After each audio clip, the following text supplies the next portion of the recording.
handa ba kayong harapin at makulong din? Oo naman. Kulungan, hindi nila ako matatakot sa kulungan. Ako, ano yan Kumbaga, dyan ako nag-Islam, dyan ako nag-Muslim, dyan ako bumait. Hindi ako matatakot dyan. Ang nakakatakot dyan, yung gagawin ka ng kaso.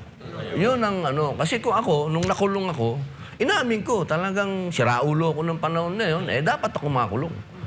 Pero pag ikukulong ako ng gawa-gawang kaso, medyo mahirap tanggapin yun. Yung pangungulungan, madali yan Pero yung kinulong ka, nang alam mong hindi mo namang ginawa, ay pambihira yun. Pambihirang... Mukhang senator, yan ang umuugong na balita ngayon, mukhang mauubos kayo. Tila ang nadidinig po natin, isusunod si Senator Cayetano, tapos kayo. Kasi kayo yung mga nagsasalita na ngayon na may sense Hindi lang yung parang pagmamalaki nyo lang na 29 years kayong mambabatas, yung meron talagang laman. Ika nga. Handa naman po tayo dyan. Handa po tayo dyan. Alam nyo, pati kabuhayan namin, tinitira na nan. Pero paano yung boto? Kasi kung mababawasan kayo na mababawasan.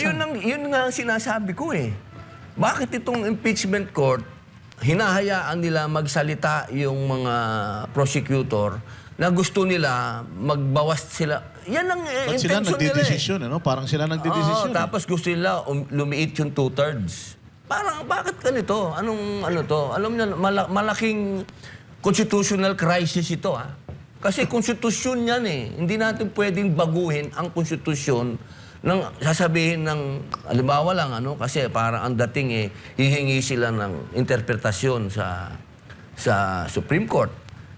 Malabo yun. Kasi kung amendahan natin yung saligang batas, magkaroon tayo ng constitutional assembly, baguhin natin. Hindi pwedeng i-interpret yun na sila mismo lang, sasabihin lang ng Supreme Court. Nabawasan natin yung 2/3. Halimbawa, naging 20 na lang kami. Ilan ba yon? Ilan 2/3 niyan? Sabihin mo na 16. 14 na lang, gano'n? Teka muna naman. Pero Sir Lito, di ba binanggit na yan ni Escudero? Binanggit na rin actually ni Lacson, 16 talaga Ano kaya ang dahilan kung bakit talagang inuunti-unti sila na ikulong at posible pa bang okay, sa bagay, may bendalo sila. Posible pa bang baluktutin yan at gawing mas mababa? Imposible yan. Sabi nga ni Senator, it will create a constitutional crisis. Kasi mawawala ka lang sa pagiging senador kung mamatay ka, kung mag-resign ka, o ma-expel ka. Para mo i-expel ang senador, paano mang kadahilanan, 2/3 vote din So how do you expel Marcoleta, Bato, and Jinggoy? Wala yan. Miski idulog nila sa Supreme Court, miski si Chief Justice Hilario Davides, sinabi na 16, di ba? Sir Lito, Yung mismong gumawa. Oh. Yung mismong gumawa ng konstitusyon. Sir Lito, anong nakikita mong resulta o parang bilang isang strategist? Ano ba to? Bakit ang init-init lagi nila dito sa impeachment na to? Kasi may mga bagay pa dapat unahin. Planado ito antimano Ito'y conspiracy talaga dahil nga una, walang kandidato ang administrasyon sa 2028. Kita mo nga, pinakamataas si Vince Dizon, 1%. Di ba? sa hanay nila. Pangalawa, kung hindi man nila ma-convict si Inday Sara, sisiraan nila na sisiraan in the hope na yung numbers niya bumaba. Mataas pa. Speaking of planado, sa tingin niyo po ba dito, from the beginning, pinagpaplanuhan na talaga nilang uwasakin o pabagsakin si BP Sara? From the very beginning. Kaya din ganyan ang galit ni Inday Sara Kasi na-discover niya later na talagang pinroject siya. Kaya siya galit na galit. Kasi she joined in good faith. Aminin naman natin, kung hindi naman pumayag si Inday Sara na mag-busy kay BBM, mananalo ba si BBM? Kami ni Bayna kay Isko nun. No? Nung nagsama si Inday Sara at saka si BBM, alam na nating tagilid Pero nandun na tayo. Alam ka naman, iwanan mo yung di ba? Bakit naman ako sasama kay BBM, di ba? In the first place, galing ako kay Ninoy, di ba? Para kaya ako sumama kay. Pero kung halimbawa, hindi nagsalita si BP Sara, nanahimik na lang siya, hindi kumontra, sa tingin nyo, Hindi Doon masisira, palagay ko. Doon Doon siya masisira si Inday Sara. Hindi maaari eh. Siyempre meron mababagsakin pa rin talaga. Siyempre may sarili siyang paninindigan eh. 'Di ba? At nakikita niyo yung pagkakamali. Pag hindi niya sinabi yung paninindigan niya at hindi niya punahin yung pagkakamali, yun ang betrayal of public trust. 'Di ba? Pero Sir Lito, mukhang nagkamali sila kahit mapabagsak nila si VP Sara Duterte. May Senator Robin pa tayo eh. Patay tayo dyan. Number 1 senador. Number 1 VP. Baka doon papunta. Kaya Pag pala nagkamali pinagsasabay, no? Binabanat. Nagsasabay sila eh. Pala. Pero meron akong narinig nung nakaraan kay Sir Lito. Itong impeachment, nabanggit ninyo na napakadelikado nito na nakatutok dito ang tao. May flood control, scandal. At the same time, may budget para sa 2027. Pakipaliwanag nga yan. Yan ang isa pa, no? Dinidistract nila ang taong bayan. Natutukan yung impeachment. Makalimutan ngayon yung issue ng flood control. Makalimutan yung mali-malitang pera na binibigay sa mga congressmen at kung kani-kanino. No? So natapagtatakpan. Ngayon lang, di ba? Nakalimutan na yung Blue Ribbon naman, hawak nila ngayon. Ayaw naman imbestigahan ng Blue Ribbon yung tawagin yung Move on 18 na daw. Move on na daw sa ex-Marines, flood control. ex-soldiers, Yun ang sabi, move on na sa flood control. Tapos, ang mas nakakatakot dito, next year, ang budget, ang panukalang budget, 7.2 trillion. That is 600 billion more than last year's or this year's budget.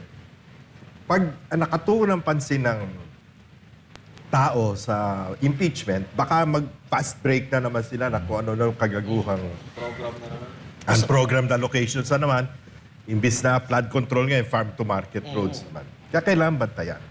Pero ngayon, kasabay nitong impeachment, no, ilalo silang bumubulusok pababa. Pero sa tingin nyo, kung halimbawa nag-focus sila sa flood control, mag-iiba ba yung sitwasyon? Tataas ba yung ratings nila? Or paano? Ang problema sa flood control, sila-sila ang Natuturo eh. So pag pinag-usapan nila, sa kanila din. Sila yun eh. Sa kanila bubuelta. Makukul. Parang ganon. So ano po? Ano pong nakikita niyong sasabihin ni President Bongbong Marcos sa SONA? Kung meron man. Kasuluwanin lang. Pwede ba wala na lang? Ganun? Kasuluwanin lang na naman. Alam mo, napaka-importante niya itong zona na ito. Ito yung penultimate eh. Fifth zona to. Next year, pamamaalam na yan eh. Yung huling zona, pamamaalam. Kaya sabay yan. Hindi, Mamamaalam? last zona na yun. Namamaalam ka na lang. Ibang paalam. Na sabi mo, ito nagawa ko, ito nagawa ko. Problema nitong penultimate zona na to. Una, sisingilin siya doon sa mahiya naman kayo.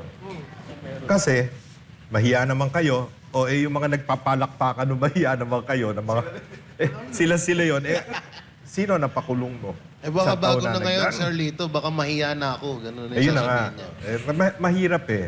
Pangalawa, wala kang magagawa sa ekonomiya na makapagpapaangat sa ekonomiya between now and 2028.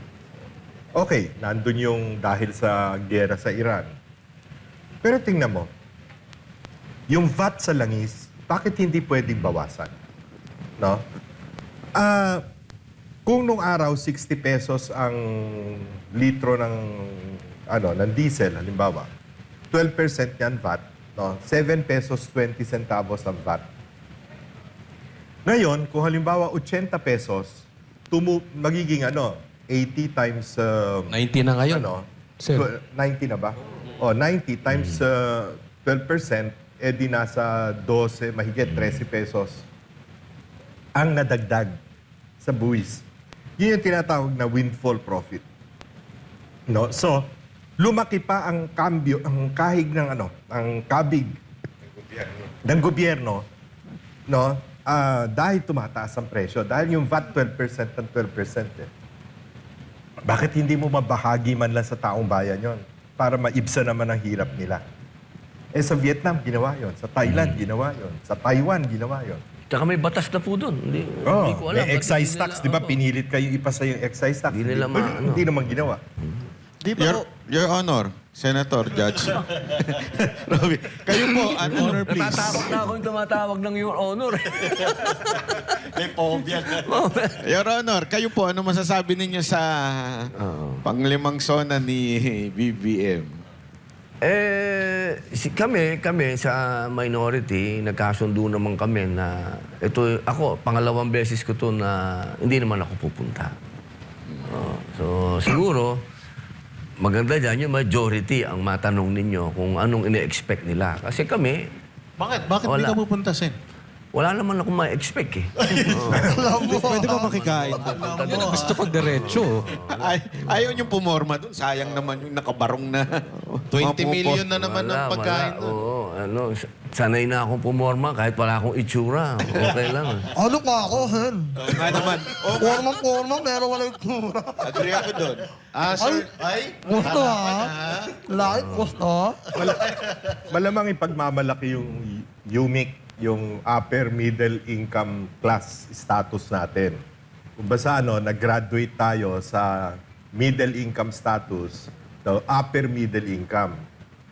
Pero nakalulungkot doon, una, it took Vietnam 16 years to get to UMIC, yung upper middle income. Tayo, it took us 50 years bago mag-UMIC, upper middle income. Ang Vietnam, ang per capita net income ngayon, lumalabas na $4,950, almost $5,000. Tayo, $4,820. Mas mababa tayo. And yet, tandaan natin, 50 taon na nakikipag-away ang Vietnam, giyera against France and America. Tinalo nilang pareho yan. Sirang-sira ang Vietnam. Pero ngayon, nilamangan na tayo ng Vietnam. Ay, ano pagmamalaki mo doon? No? Pangalawa, dapat naka-UMIC na tayo, nakaangat na kung hindi nagka-COVID. Noong panahon ni Pangulong Duterte. Isa pang problema dyan, hindi yun ang batayan ng umaasensong ekonomiya. Ang problema, iilan lang ang mayaman dito sa atin at napakarami ng mahirap. 52% consider themselves poor, no, in this country. So, yung sinasabi nga ni Sen. Robin kanina, yung dapat pantay-pantay. Hindi man natin magawa yung pantay-pantay lahat. At least naman, yung talagang mahirap, umangat naman to middle class. Ang nangyayari sa atin, yung middle class nagiging mahirap dahil sa taas ng presyo. Ang inflation natin is the highest in Asia. No? So, hindi ko maintindihan kung anong klase ng economic policies meron itong ating pamahalaan. Kaya nga, ang summary ko dyan sa economic policies natin, overspending. No? Ang ating budget taas ng taas taon-taon. 7.2 trillion this year. Last year, 6.6 trillion. Overspending. Tapos overtaxing. Lahat ng binibili natin may tax eh. VAT lahat yan eh. Di ba? At patong-patong na VAT yan. Nagkakascade yan. Pangatlo, overborrowing. Utang tayo ng utang. Ang utang natin as of May, 18.55 trillion. Kay Pangulong Duterte, tumaas lang ang ating utang dahil sa COVID. Kasi lockdown tayo ng 2 taon eh. Maganda na ang ratio natin nun eh. No, bumababa na yung debt to GDP ratio natin. So, overspending, overtaxing, overborrowing. Pero ang masakit, kaya overborrowing, overtaxing, overspending, kasi overstealing.